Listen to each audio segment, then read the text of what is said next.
Okay,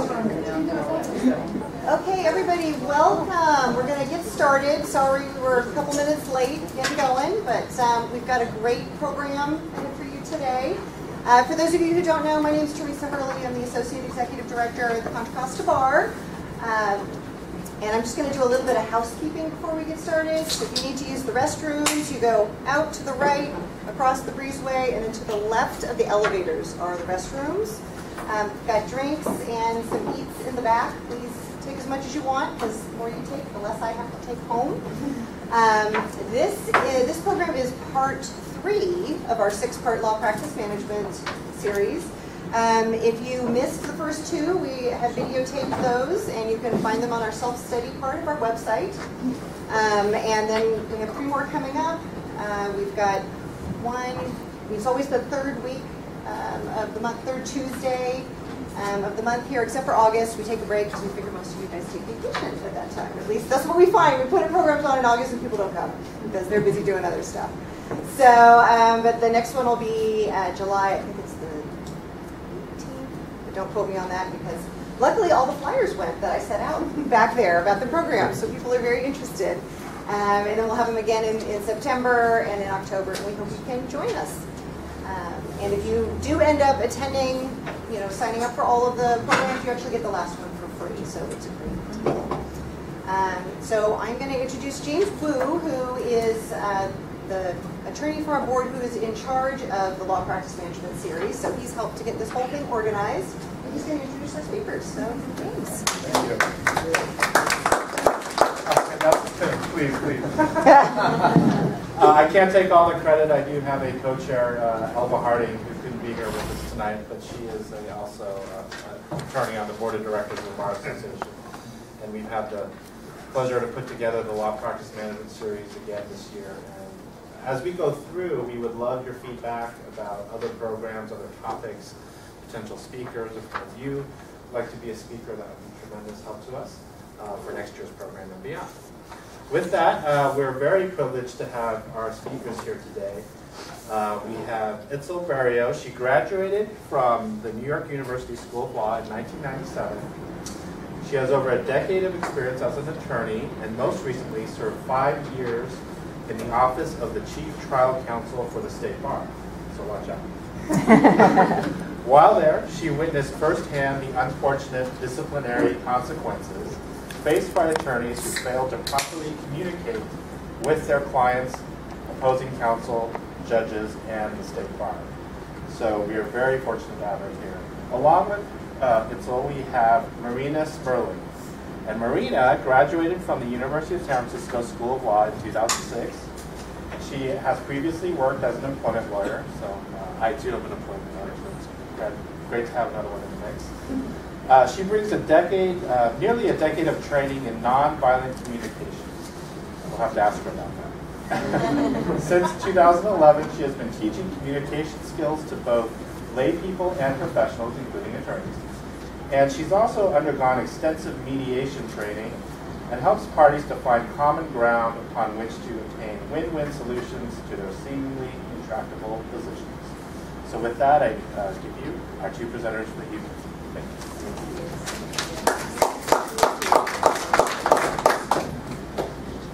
So you've already heard a little bit about me. My name is Itzel Berrio, and I've been a lawyer for just a few months shy of 17 years.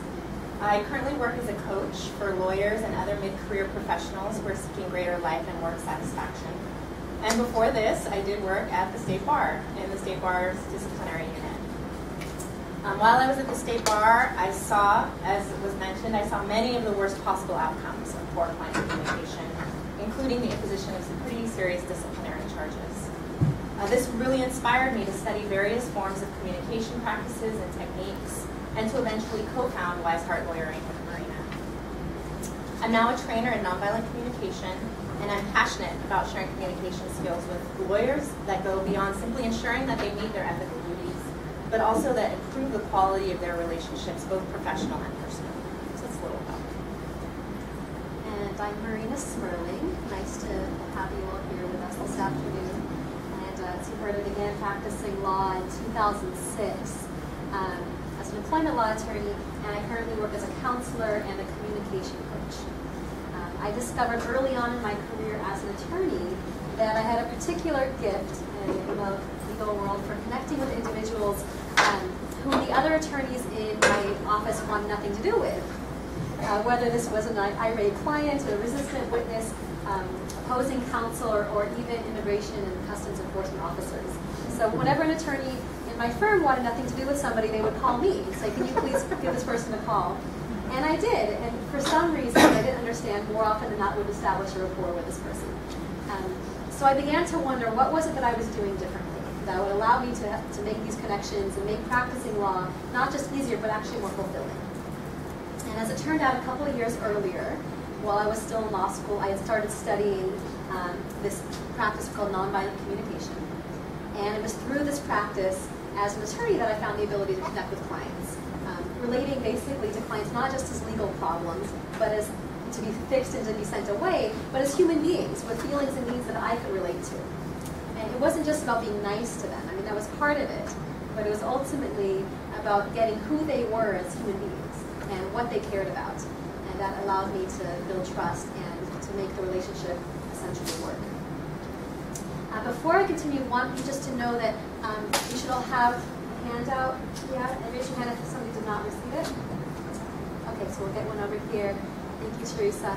And just want you to know that at the end, we have a couple pages if you want to follow along in our presentations to take notes. You're welcome to do so. And of course, you're welcome to use whatever you might have brought with you, but the resource at the end of the handout.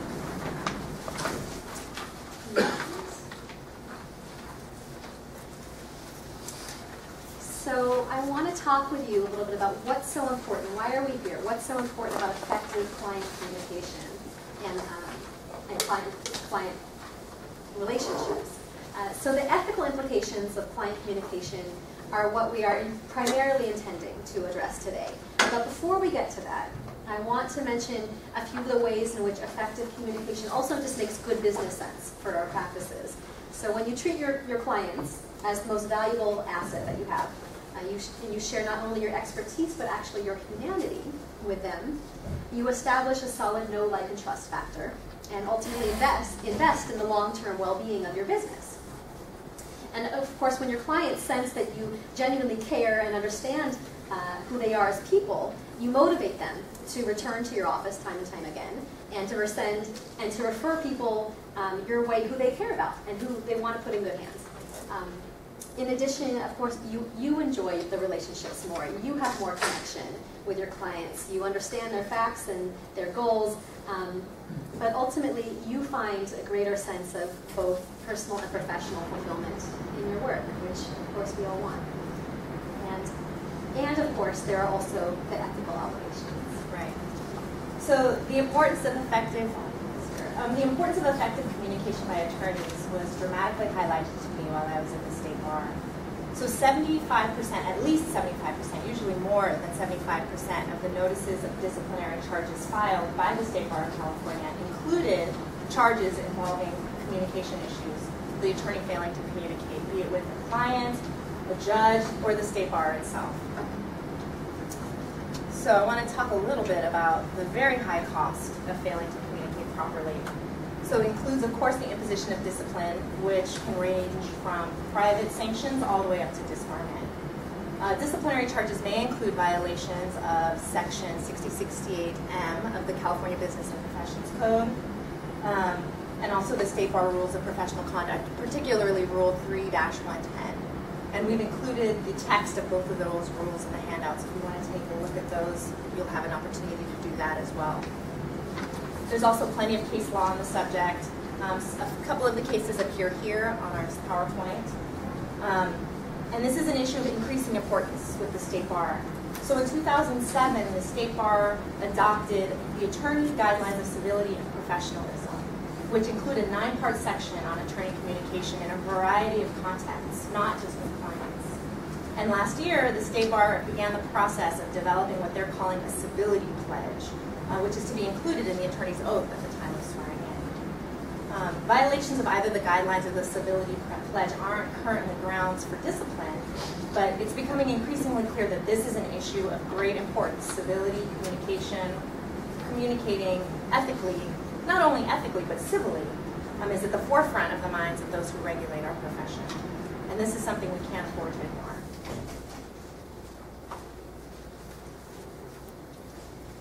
So, of course, all of us want, in theory, to abide by the guidelines of civility and professionalism at all times and with all clients.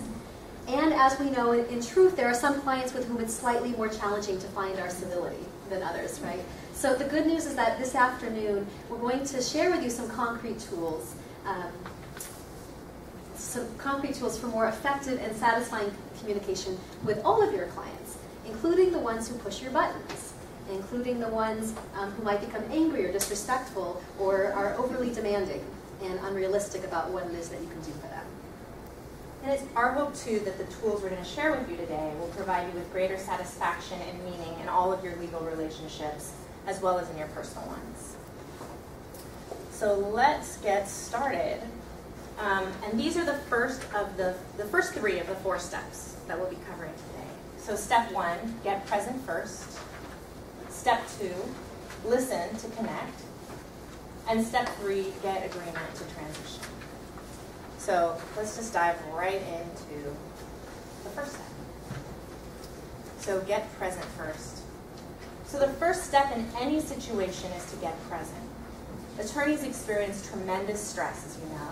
As a profession, we're more depressed and suicidal and more likely to abuse alcohol and controlled substances than virtually any other professional group. This step is a reminder that it doesn't have to be this way. We can, in fact, take care of ourselves. In fact, we have to. This is analogous to the reminder that we get whenever we fly. We need to put our own oxygen masks on first before we can help someone else, right? It's the same analogy. So this step is very easy to overlook in the busyness of our lives and our practice. And it's not going to feel natural initially until we've really cultivated the habit. And it may even seem antithetical, as it does sometimes take some time initially. And there's temptation, there may be temptation to skip this step, but it's essential as it lays the crucial foundation to the next steps and actually ends up saving time and money in the long run. So getting present first encourages us to get clear on what is going on in our own minds before we turn to another person's concerns. There are any number of things that might be going on for us. We might be thinking about things in the past, such as cases that we've been working on. We may be thinking about things in our personal or professional lives. Or we may be contemplating about things in the future, including the case we're about to work on or the client that we're about to meet with. What we're suggesting is that you take a moment to get present to what is going on for you before you communicate with this other person. And in getting present, we use a practice that we're calling self-connection or self-empathy.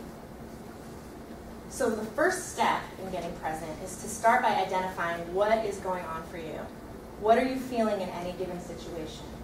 Are you feeling distracted, disappointed, frustrated, maybe excited, whatever it is? Just taking a moment to just check in. What is that feeling that's coming up for me? And then next, take a moment to figure out why you're feeling that way. Why is this feeling up for you? If it's a strong feeling, if it's something that may keep you from being with the person that you're about to meet with. And this entails identifying what's most important to you in any given moment. We call these your values or your needs. And we'll talk a little bit more about what each of these things are, but I just want to lay out the initial foundation about what getting present really looks like. So after we've identified our feeling, it's very, very tempting to go into what triggered the feeling, what brought the feeling up. Well, I'm feeling tense because the last time I spoke with this client, he was rude and unreasonable. But instead of doing that, we're suggesting looking at what values or needs aren't being satisfied as a result of the situation. So for example, while I'm feeling tense because I really want to have a peaceful start to my day, and I'm not feeling confident that meeting with this client, the first thing in the morning is going to help me achieve that, right? So the value or need that I've identified in that moment is peace. Right? I'm really wanting peace or an easy day. And finally, we're engaging. And so let's just pause there for a moment. So that's what that looks like. I see a hand, actually. No, okay, sorry. So when we say needs or values, what we're talking about are really universal human needs that we all share. And this next slide includes a broad variety of what some of those needs may look like. So we have connection, honesty, play, physical well-being, relaxation, meaning, peace, and autonomy. So these are universal human needs. It's certainly by no means a comprehensive list of all the values and needs that may be important to us. But becoming familiar with these categories can be very helpful as we practice self-empathy or getting present first. And in fact, in the handout, we've included a list, a more comprehensive list, again, not a complete list, of these very universal human needs. And I believe that the categories closely mirror these categories that I've listed here. But again, like I said, neither of these lists are complete. But just to give you an idea of some of the values and needs that we all share that may be up for us at any given moment.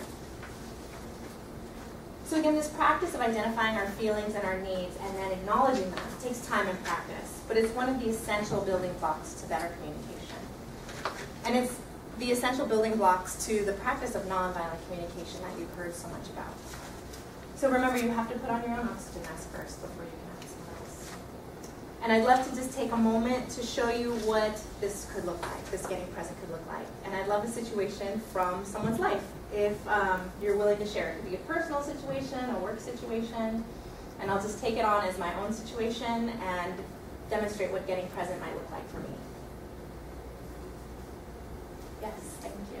If you know a client is going to approach you about doing something that you don't believe they should be doing, that you've advised them against doing, and you know they're going to push you on that. Okay, great, thank you. So a client is approaching me and I know that they're going to insist on a behavior that I disagree that they should take.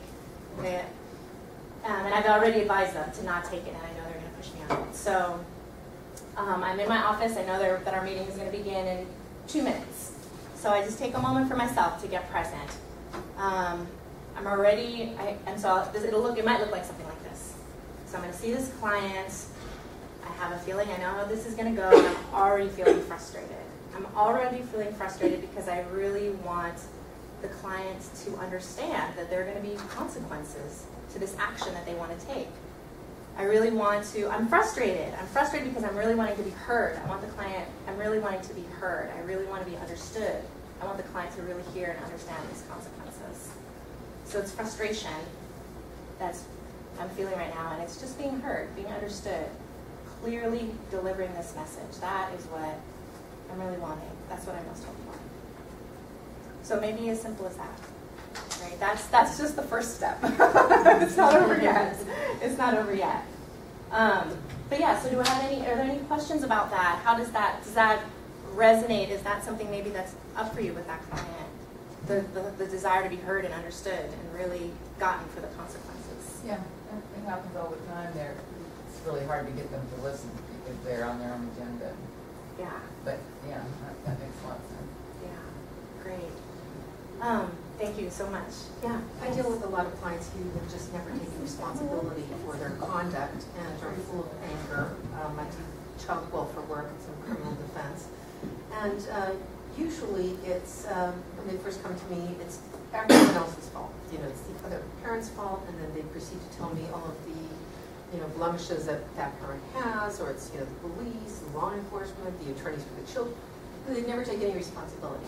So the only way I found peace of mind is to flip everything right back at them and say, well, you picked this man for you, and then you decided to have a bunch of children with him. And so, I'm not going to entertain any more bad-mouthing of this person, because obviously at some point we felt that this was the person for you. And I'm sorry things didn't work out, but I have found as I've gotten older, I'm better able to manage and contain their anger just by saying, well, that was your choice. This is a choice. You need to make better decisions now.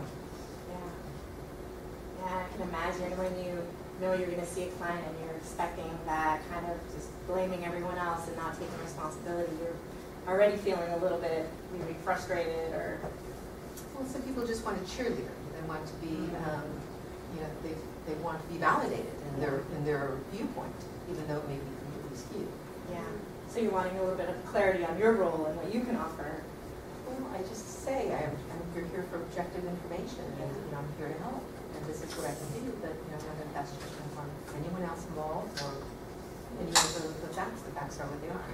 Yeah. And how, if you imagine taking a moment even before you meet with a client, to just say that to yourself, to just check in and say, okay, I'm very clear, I'm here to provide objective information, and I'm hopeful that this client will really appreciate my role and what I can offer. That is, for me, what helps most is just to appreciate all the blessings I have in my own life, and to understand that I get to go back home at the end of the day and be with my family. A lot of people don't have that, so the more I focus on positive things, the easier it is to deal with people who have not had very many positive experiences.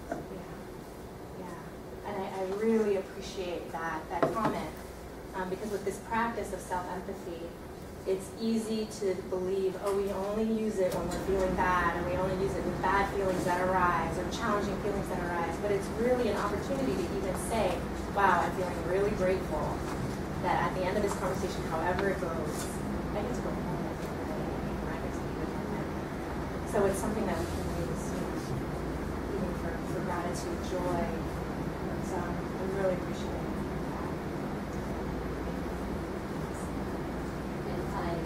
I just wanted to add that even with the negative feelings, like with the frustration and anger, my guess is that it points to one of your needs and one of your values, which is self-responsibility and a sense of empowerment. Right? This is something that you value in your life, and so when you see your client pointing the finger elsewhere, it's not meeting your need for this kind of self-responsibility that you value in life. Does that feel accurate to you? Or? It does.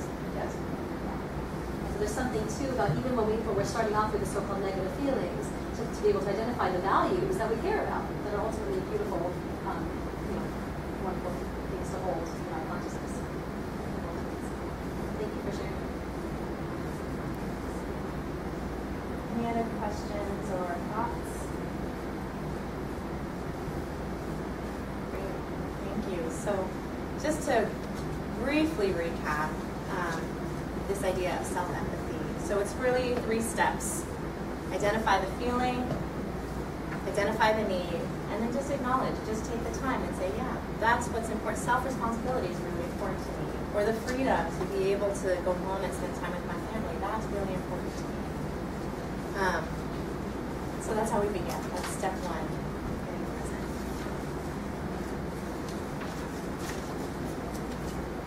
On to step 2. So I'm going to talk about the second step, listening to connect. And I just want to check, can folks in the back hear? Okay, great. Well, just raise a hand if at any point you can't hear. So listening to connect is another way of saying empathy.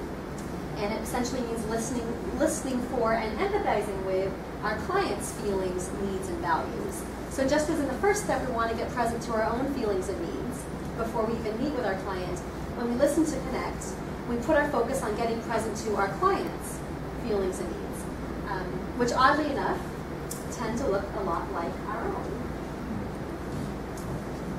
Because lo and behold, we're all human and we share the same feelings and needs.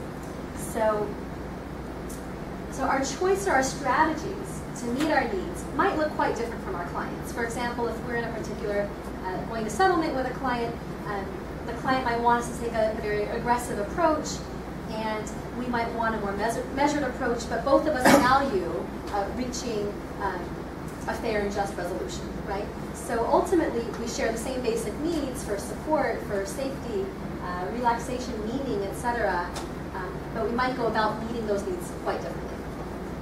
So what does this look like? To answer, I'm going to ask Itzel, pardon me, if we don't like grab our single prop, to put on her client hat and allow me the honor of being her attorney in this moment. And we're going to illustrate for you what listening to connect might look like in 3 different situations. So I'm going to ask for some audience participation. And as soon as you have a sense that what I'm doing as Itzel's attorney is not listening to connect, I'm going to ask you just to raise your hand. And it's okay if you don't know, it's okay if you get it wrong, risk-taking is encouraged. But when you sense that I'm not listening to connect, just raise your hand. Got it?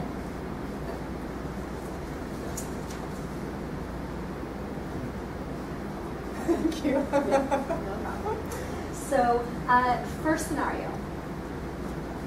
So they're willing to give you $10,000 if you dismiss the case. That's ridiculous. I'm not going to accept that. Look, I think you should be happy with this.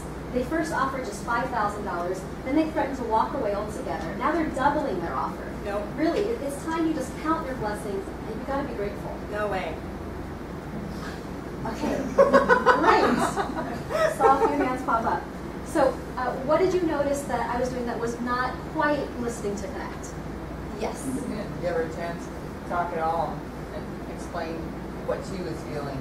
Be heard, acknowledged, and then that was going on. Yeah. Not giving her a chance just to speak and just to be heard and acknowledged for what's going on for her. Great. What else? Yes, sir. She stated a position. She didn't ask why. Why that mattered to her. Yeah. You learn more about it before you went on with your program. Yeah, exactly. So diverting the attention off of what she wants altogether and putting it on my own agenda rather than saying, hey, this actually matters. Let's explore this. Great. Anything else? Yeah, that feels pretty solid to me too. I would just add, I'm trying to educate her. I'm trying to persuade her, right? Rather than just following her, just being with what she's sharing. Okay. Let's illustrate briefly what we could do differently in this situation. So here we go. They'll give you $10,000 if you dismiss the case.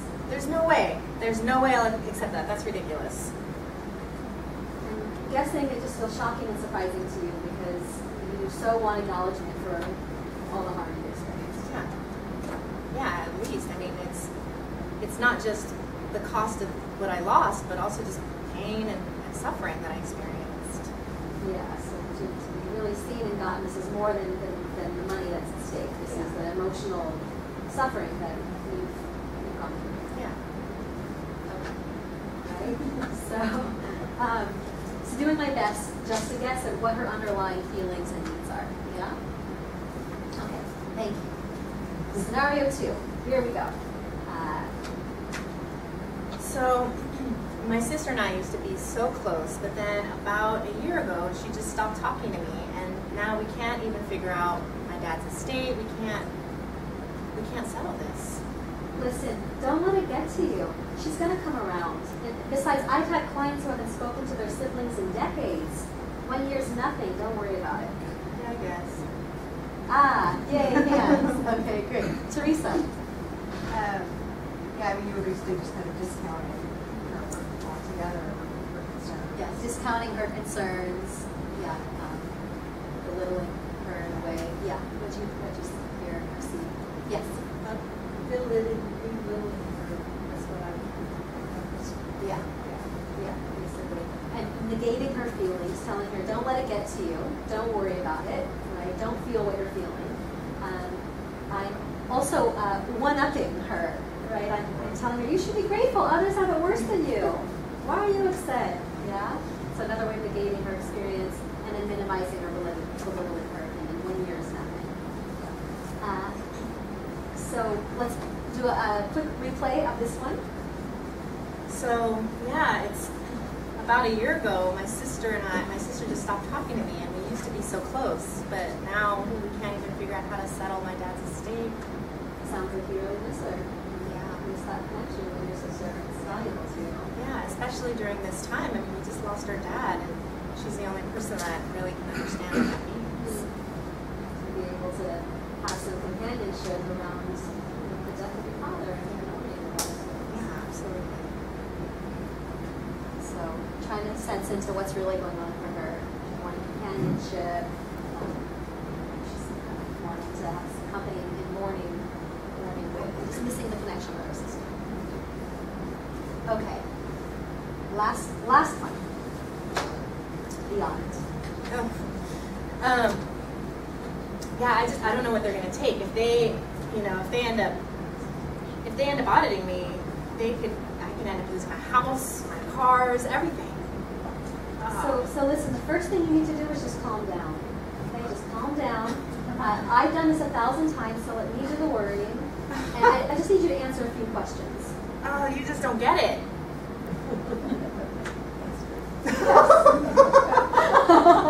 Don't ever tell me to calm down. It's gonna hurt. Yes. Note to humanity. Telling me to calm down doesn't help. Yeah, if you want the opposite, tell me to calm down. Great. Yes, I heard something over here. Did you have any comments? Yes, she didn't get it. That was the big deal. Yeah. She's scared to death, and Yeah. you're not paying any attention to that. Yeah, exactly. Totally agree. Yes. I gotta, you see mediators do this all the time. Come in and go, no, it just won't help you get emotional. Right. Stop having feelings and we'll be fine. Just cut out half of your humanity. Yeah. Great. Yeah, thank you so much. So again, I'm negating her feelings. Be calm. Calm down. I'm educating her. You need to be calm. I'm turning the focus on myself. I've done this 1,000 times, right? And I'm avoiding her feelings altogether. Just answer these questions for me. You know, let's get to what really matters here. The facts at hand. Okay, last review. Here we go. So I don't know what I'm going to do. If they end up auditing me, I could lose everything, my house, I mean everything.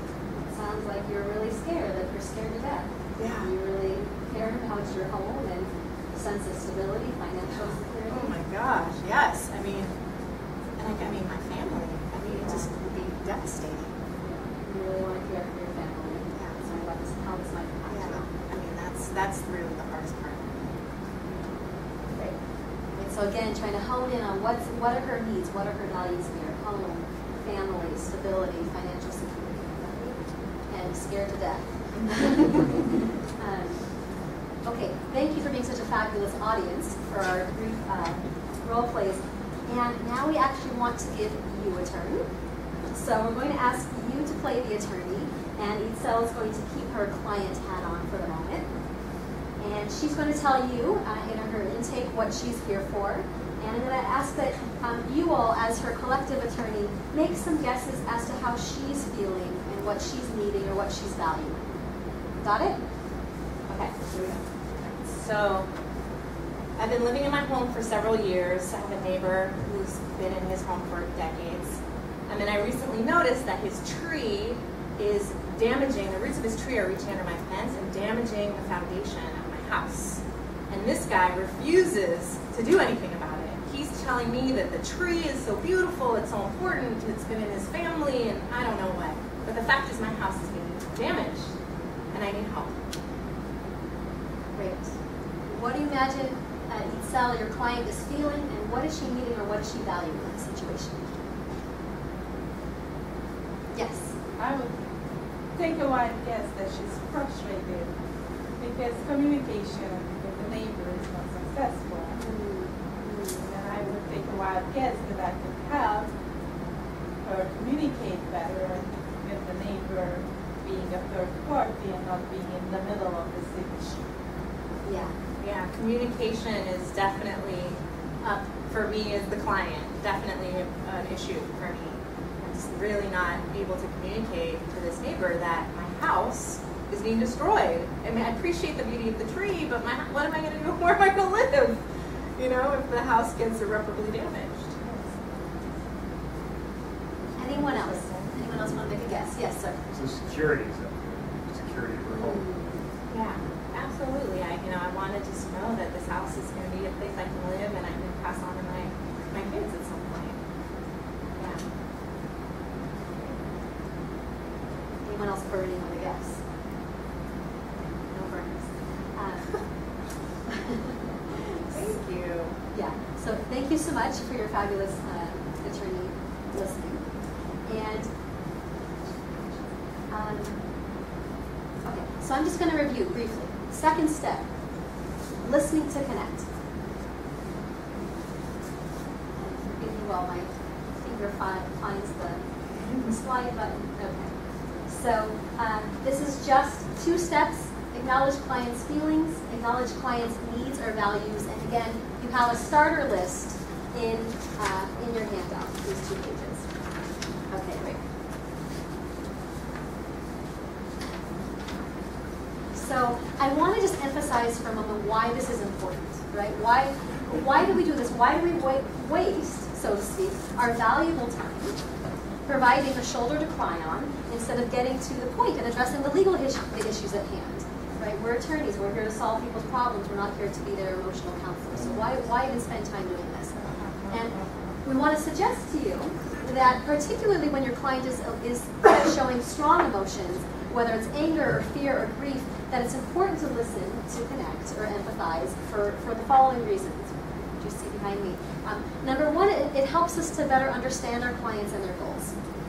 For example, is what the client fundamentally wants simply acknowledgement of the wrong that was done to them, or actual restitution, being made whole. And so often it's so-called like just the principle. I just want to be seen. I just want justice. Right? It's not even any financial remuneration that they're looking for. And the more we listen, the fuller the picture we get of both the facts and the client's goals, and the better prepared we are to represent them.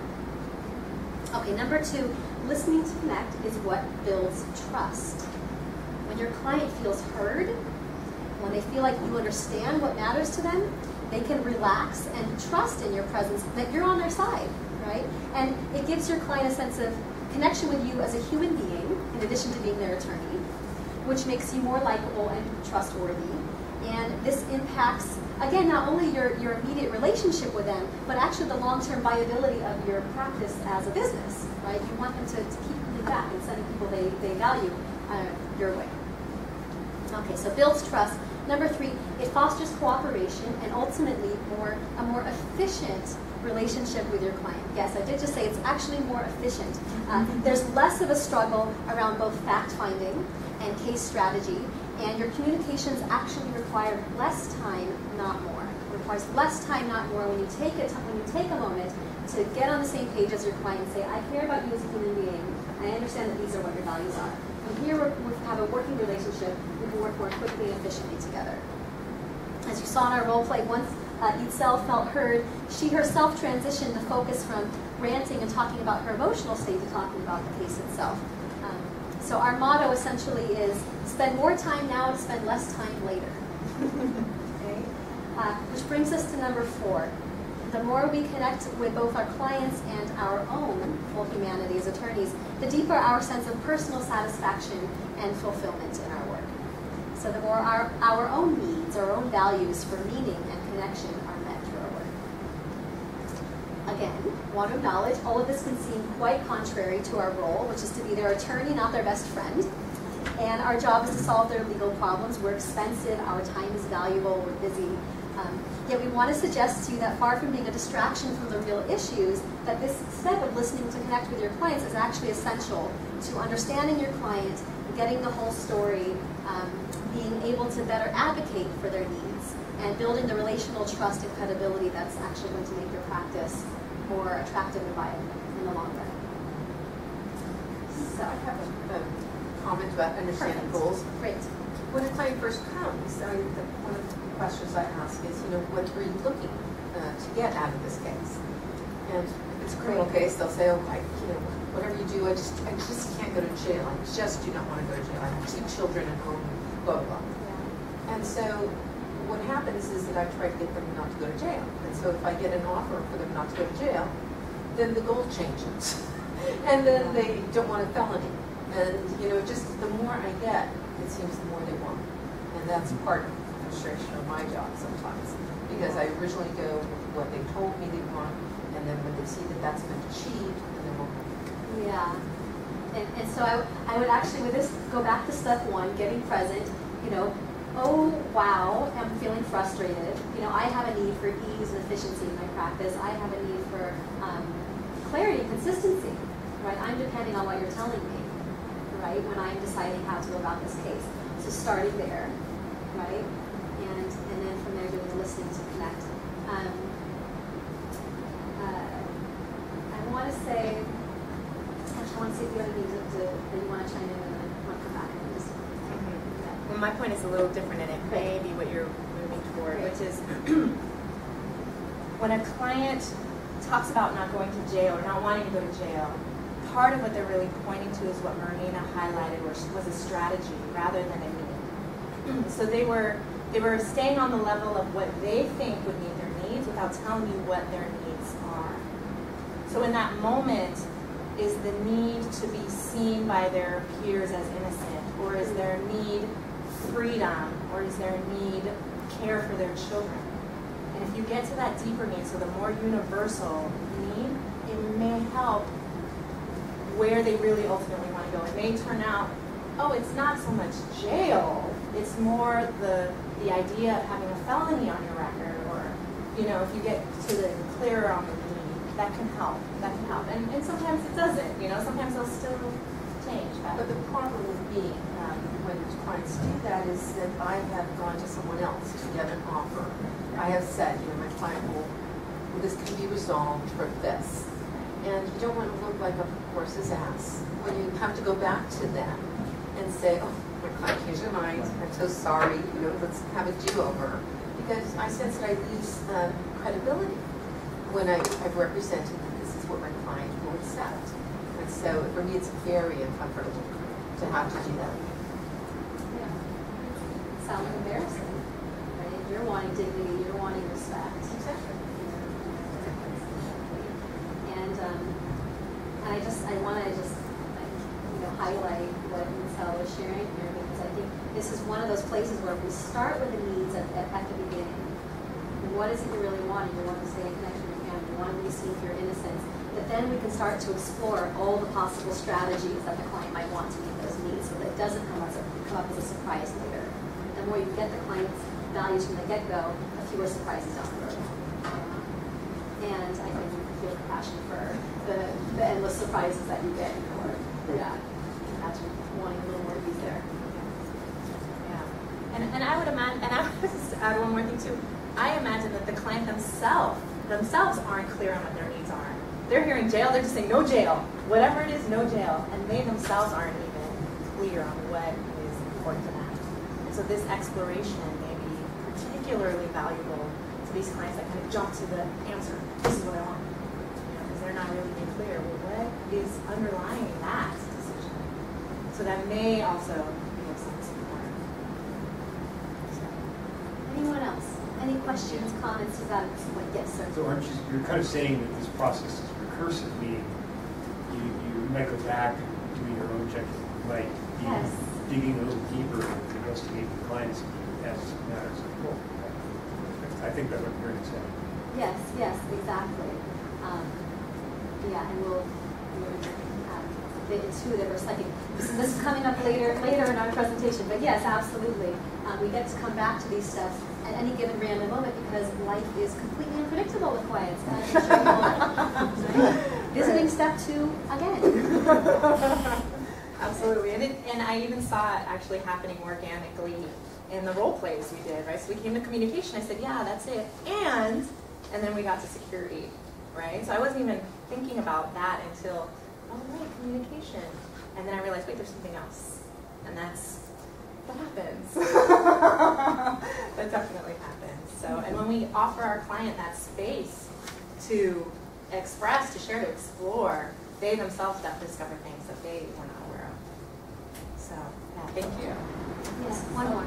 Yeah, I do just a lot of individual consultations, and I do homeowner association law, so I do consultations with the owners as well as the boards, but I'll always often ask, because I do our consultations, and I write it during the beginning, I'll say, why don't you tell me what your best druthers are, what all you would like to have happen, and then we'll talk about how you might, how we might have to arrange priorities and things like that, or trade-offs or something, so that they tell me in their best world what they'd like to see happen.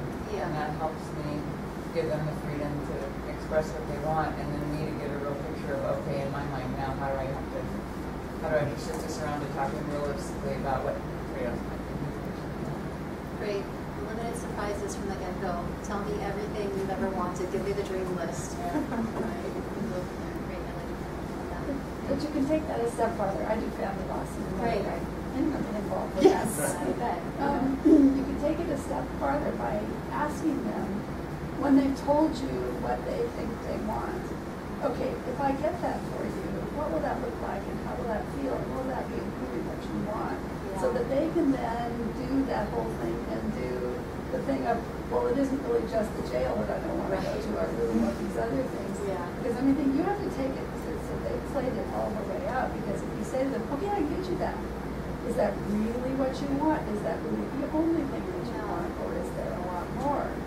Because you have to get all the way down there. Yeah. Continuing to inquire. inquire until my experience with this practice is that if you continue to inquire, what would that give you? What would that give you? What would that give you? Or what else would you want? It's like ultimately we get to a resting place. And often the client will do something like this. Right? You can see it physically when they finally get to the place of, that's what I really want. And oftentimes the thing that they really want isn't even something specific. It's one of these needs. I want my family to be protected. I want peace of mind. I want my finances to be cared for. It's a need or a value, right? But I love the process of continuing to inquire until we can hit that resting place, and then we know that we're getting each other.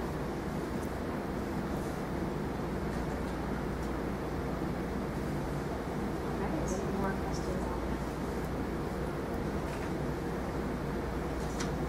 What happens if you find out that you need or want is impossible? Like, what I really want, I want an apology and admit that he's wrong.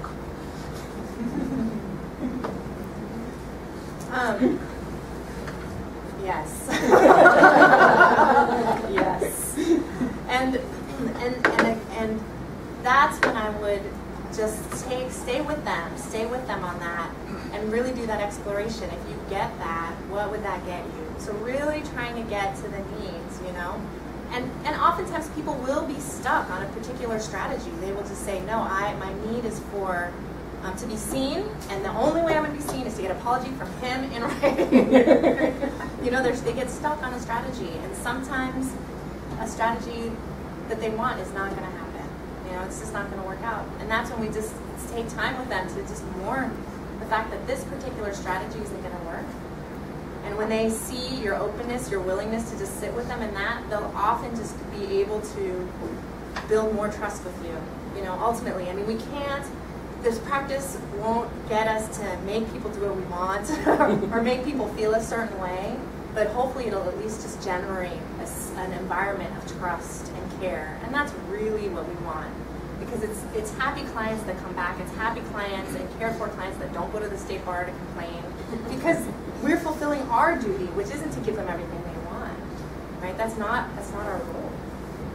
So that's how this practice can really help us fulfill our duties as attorneys. Yeah. And I would just add one little piece, that if your client's wanting that acknowledgement, right? There's this idea they're fixed on the strategy of, I want acknowledgement from defendant over there. Well, you as their attorney can actually offer some of that acknowledgement, right? Like, yeah, I get this was really important to you. It's really too bad it didn't go the way you wanted. You know, didn't get the security or the companionship or the support you were wanting, right? We get to serve in that capacity to some extent. All right. Excellent. So, all right, step 3. And step 3 is get agreement to transition. So while step 2 builds trust, what step 3 does is help us maintain that trust as we go along. If you transition too soon from the client, what's going on for them, that trust that we've built can very easily be lost. So we really just want to stick with the client. And what we're doing in this step is demonstrating to the client that we're co-creating the conversation together. We're co-creating this relationship. So while it's true that we have a very different role from the client, we can give the client the sense of looking at the dilemma together with them. So showing our care for our clients as people in this way is what will set us apart from many other attorneys that they've practiced and they've worked with. So here's some examples of what getting agreement to transition might look like. It's very simple. You can ask the client if he or she is ready or willing to move on to legal advice. You can ask the client for ideas on how to proceed in the case. You can ask the client if he or she feels understood, feels heard.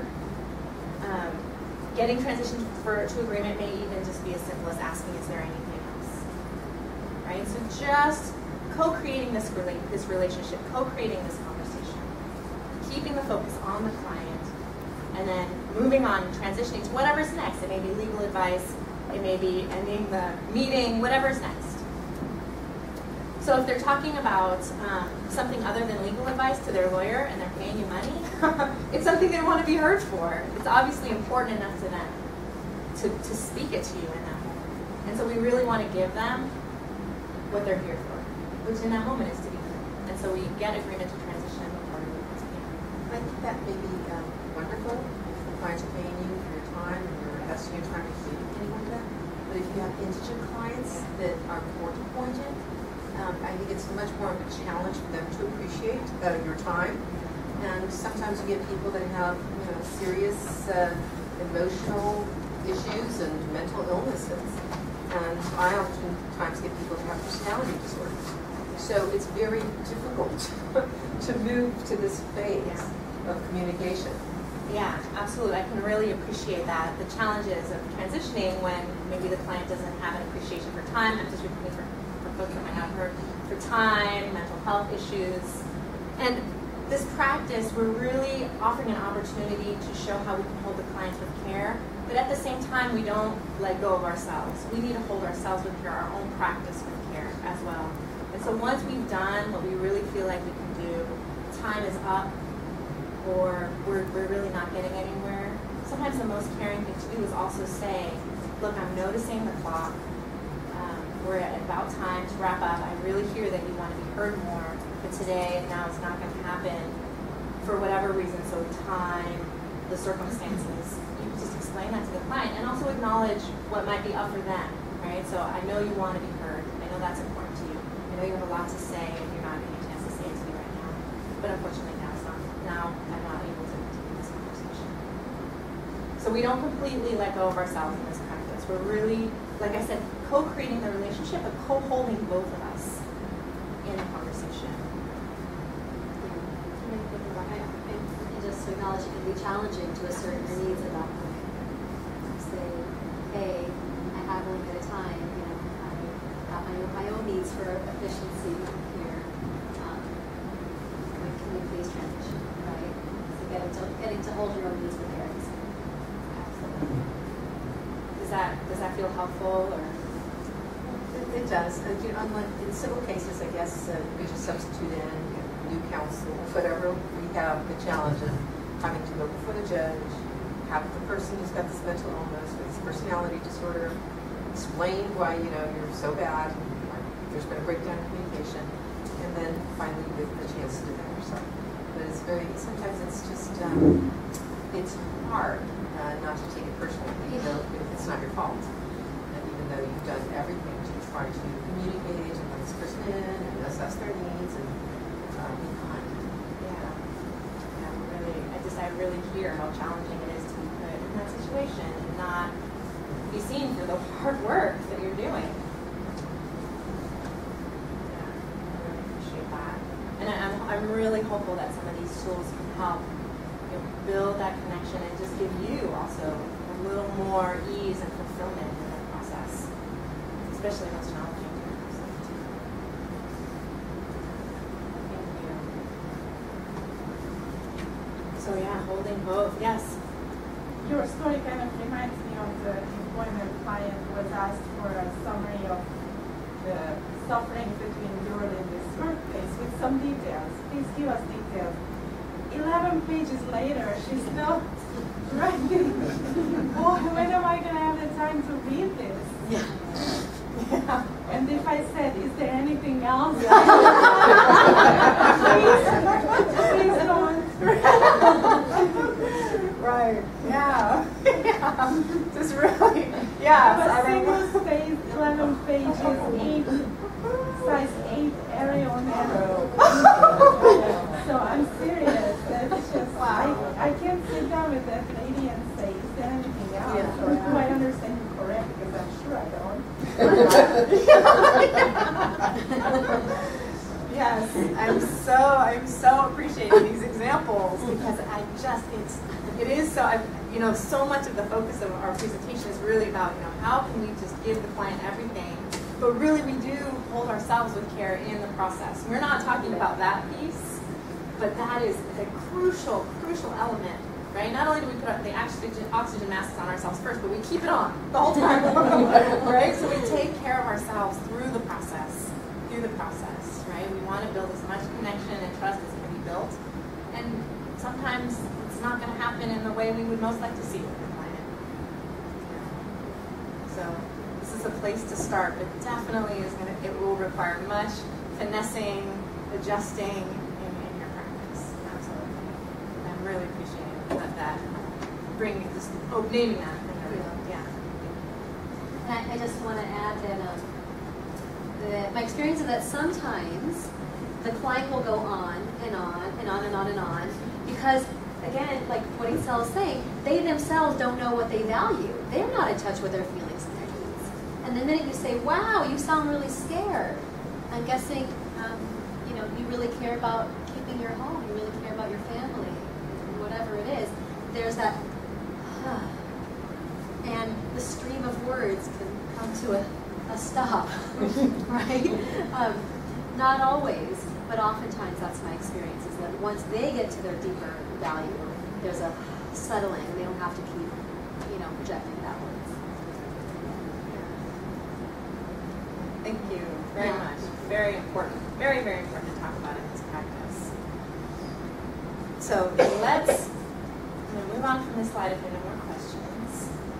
And I'm going to go to what we call the dance. Kind of what you alluded to. Exactly. So it's not as linear as we'd like.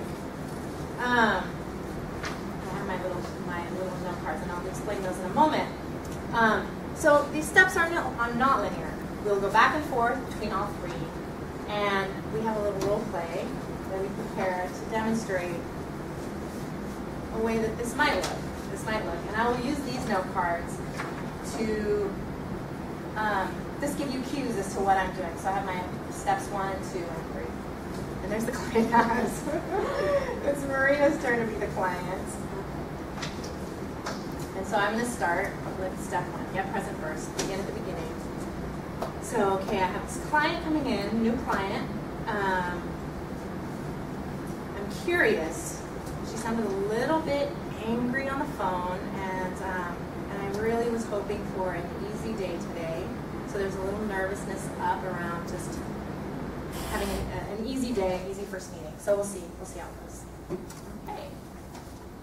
So, hello, Marina. How can I help you? Well, yeah, hi. I had a big problem with my last lawyer, but someone told me you're honest, so I'm coming to you to represent me. Okay, so it sounds like you're looking for someone that you trust to help you. Yeah, that's right, because my last attorney, utterly worthless. Yeah, I actually want to sue him for malpractice. Okay, so it sounds like you're really looking for some effective representation. You're really wanting effective representation. Yeah, you got that right. Okay. All right, so is there anything else? Well, yeah, let me tell you what happened, okay? Okay. All right, I hired him to represent me in what I thought was a pretty straightforward dispute with my neighbor. They kept complaining about my tree, all right? I had a nice tree. I had a real nice oak tree in my yard that I grew up under, right? I used to hang out, play hide and seek behind the tree. I love this tree. My neighbors had no appreciation for that tree, and they sued me for property damage for their crummy house, all right? I paid that lawyer $3,000 in advance, never heard from him again. Typical lawyer, they're all just a bunch of crooks. Okay, so I'm going to take a moment and get present first. I'll do that. This is something I would do silently. Okay. This is not the easy morning I was hoping for. This is not a client. This is a client I very much doubt that I'm going to want to work with. I'm curious about a little bit more about the facts of the case. If there's something that feels very obvious to me, maybe we can talk some more. We'll see. Okay. Okay, well, do you want to just start from the beginning? When did you hire him? Yeah, so I hired him back in February. That's when I paid him $3,000. And honestly, I can't believe that I trusted that jerk. I had a bad feeling about him from the start. I should have known this would happen. I'm so stupid sometimes. Wow, so you're feeling pretty upset you didn't trust your instincts in that moment. I should have trusted myself in the beginning. All right, so we'll pause the conversation there. And so now, right, I have a decision to make. And we'll talk about that in the next step. But this takes practice to do in real time, right? This getting present wouldn't take as long as in the moment. It wouldn't take as long as it did with this client. Hopefully it's something that I can really do quickly, in just a matter of seconds, silently to myself with practice, right? So, but in the end, adopting these practices will really help to avoid many of the most common disciplinary complaints received by the state bar, which ultimately saves you money, time, and stress. So, doing this will also really help solidify your reputation as a lawyer who really cares about their clients, who's really interested, who's helpful, who can really speak to the client where they are, and build relationships that are so valuable as the case moves on. So this takes us all to the next step, which is attaching strategies to values. So now I start taking action, right? This is where we bring our skills to bear as attorneys to the problem. We get to problem solve, we offer advice, but we do this in a way that acknowledges the client's needs, what's most important to the client.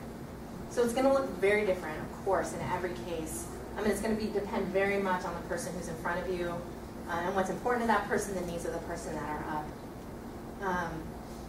So, one example, a client entered into a contract with another party.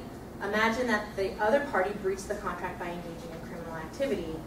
If that client values justice above everything else, they may wish to spend their time and energy pursuing criminal charges. If, on the other hand, they most value being made whole financially, they may wish to prioritize civil remedies. Of course, what we choose to do may not just depend on what's most important to the client, but just as long as we're clear on what's important to the client, we can then move forward in a way that's more connecting, more helpful, more useful for our relationship with the client. And ultimately, maybe get to a solution, and hopefully get to a solution that we can proceed with and the client can find some satisfaction with. So let me go on to the next slide and talk about this taking action. So of course, you want to be sure to communicate to the client that you're taking their needs into account. So, of course, like I said, due to the nature of legal work, you may find yourself choosing one strategy over another despite the client's desires for your own tactical reasons, for legal reasons. Sometimes we don't have a choice. But even if you, in those situations, if you understand what the client's most pressing needs are, you can still explain to the client why you're choosing a particular course of action. And you can offer the explanation in a way that communicates to the client that you understand and care about what's important to them. So you saw our role play with Marina as the client. We demonstrated the dance. So now we'll take it from the end of the role play, and let's just add that step 4 to it and see how that might look. So, okay.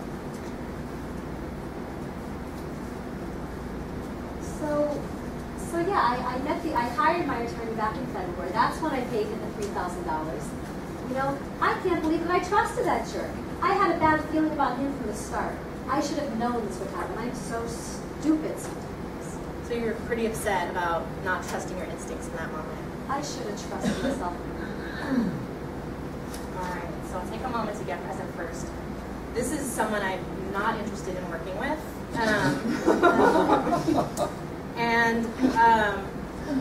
And so I need to, so my choice here is to let her know that I don't want to work with her. It's clear to me that the needs that are up for me are ease, likelihood of enjoyment. I like to work with people I enjoy.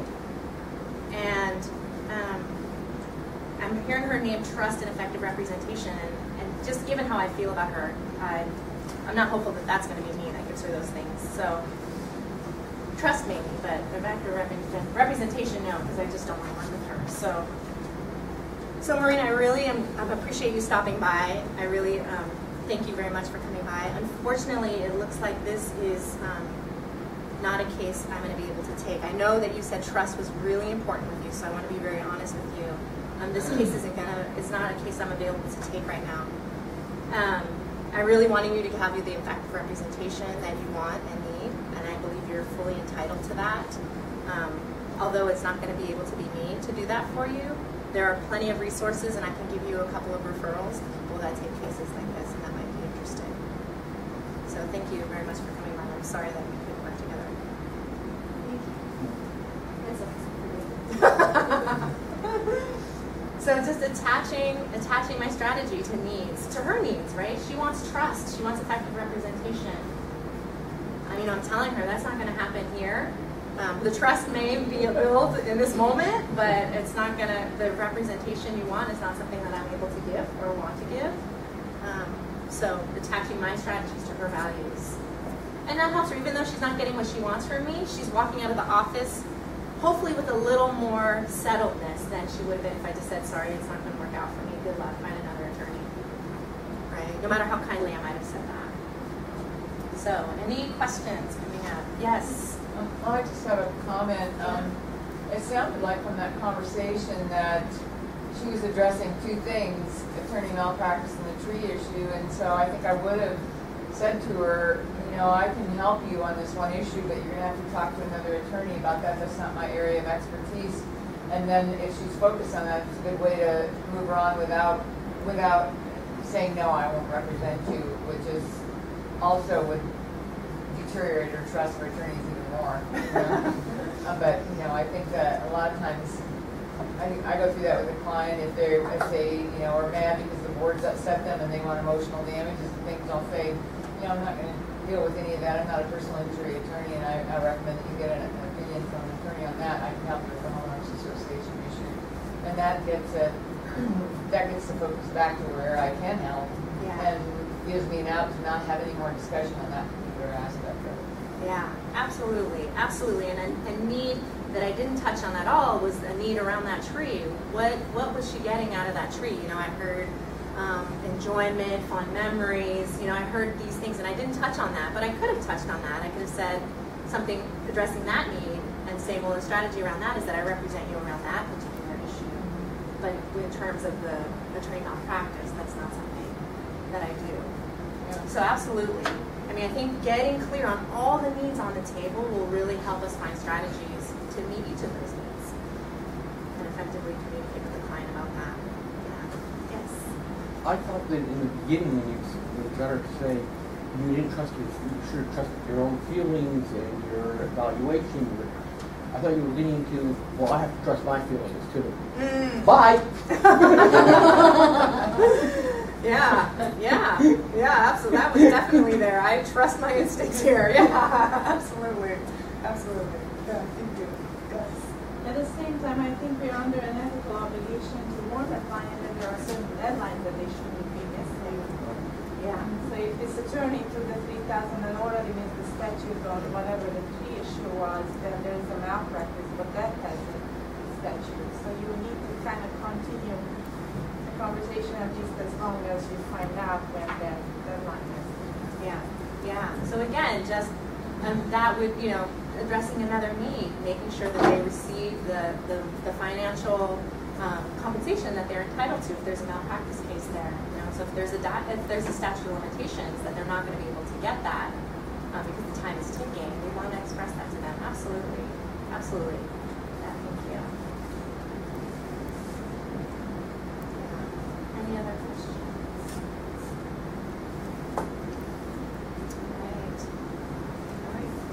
You clients or not clients. Yeah, exactly.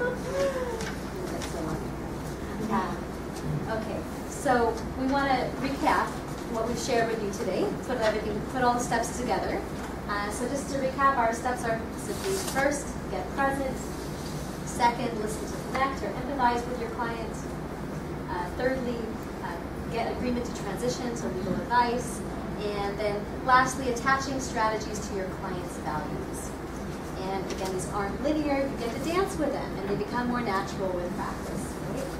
So these steps will help you meet your ethical duties to communicate effectively with your client. Will diminish the likelihood of disciplinary complaints, having to visit folks like Itzel, previous in her former life. Will help you to avoid factual surprises, and ultimately are going to help you to build a know, like, and trust factor that's going to help you to get and keep clients. Right? So last but not least, these tools can be effective in all of your relationships, not just with clients. So the truth is that by attuning to others' needs and values, you find greater common ground with opposing counsel, with challenging witnesses, with your boss and or colleagues, and not to mention your friends and family. All kinds of potential applications here. So as a profession, unfortunately, we don't have the best reputation when it comes to ethical relationships and communication. And I know I've heard my fill of lawyer groups, and I'm sure many of you have as well. And they're more likely going to be references to animals such as sharks rather than a person who cares. So that's why I'm so excited to be here to share these tools. And the fact is, you are all here because you do care. You do care. None of us here today would be lawyers if we didn't care about our clients, we didn't care about advocacy, if we didn't care about justice. That's why we became lawyers in the first place. And Marina and I know that it's possible for all of us to do our work differently, to communicate our care to our clients in a way that they may have never seen before. In the end, we think that that's really what all clients want. Effective representation by someone who they trust truly cares about them, who really cares about their issues. And so with just a few adjustments to communication, we can really ensure that we are fulfilling our ethical obligations with the State Bar and also provide our clients with such superior service that they'll be more willing to come back to us and more likely to refer others to us as well.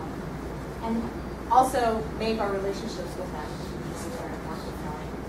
So not only will you improve your bottom line at work, but you'll also likely see some very positive changes in your personal and professional relationships. So we have a vision of the legal profession as being seen as a noble profession, a profession made up of individuals who are motivated by their passion for justice and motivated by their care for their clients. So to wrap up, there are a lot of ways you can cultivate and deepen these skills. If you want to learn nonviolent communication generally, Marina and I would be happy to talk with you about that. Dr. Marshall Rosenberg also has a book titled Nonviolent Communication, which is available online. It's a great book. Again, the name is, I see some pages flipping, so I'll say the name again, Dr. Marshall Rosenberg. If you're more interested in tools specifically designed for your practice and workplace, Wiseheart Lawyering offers many services specifically designed for that. We offer consulting, on-site trainings, stress management tools also, as well as one-on-one counseling and consulting. And MCLE credits may be available if that's what you need as well. So this is just a small taste of what better client relationships and communication can do for you. And if you'd like to keep in touch or learn more, we have a sign-up sheet up in front. And it has some times. We're available for a free 30-minute consultation for anyone who attended this today.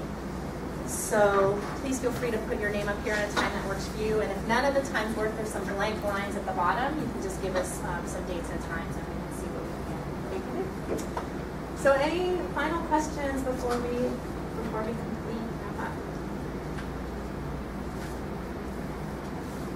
No questions, just thank you for your time. Oh, well, thank you. Thank you very much. And good luck with your law practice management series. Love it, Chris.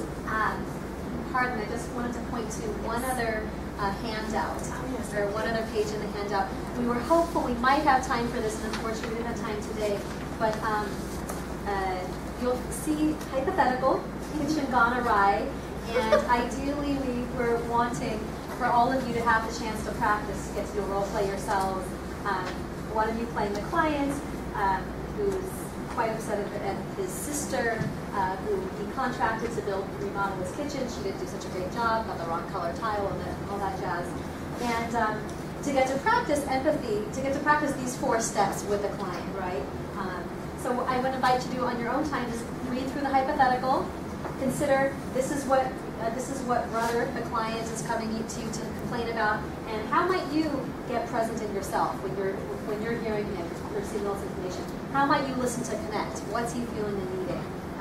How might you get agreement to transition to legal discussion? And then how might you tie strategies, your case strategies, to the client's values? So just a little chance for extra credit practice.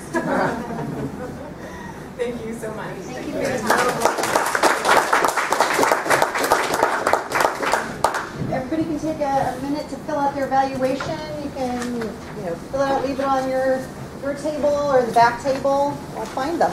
So thank you, everybody, for coming.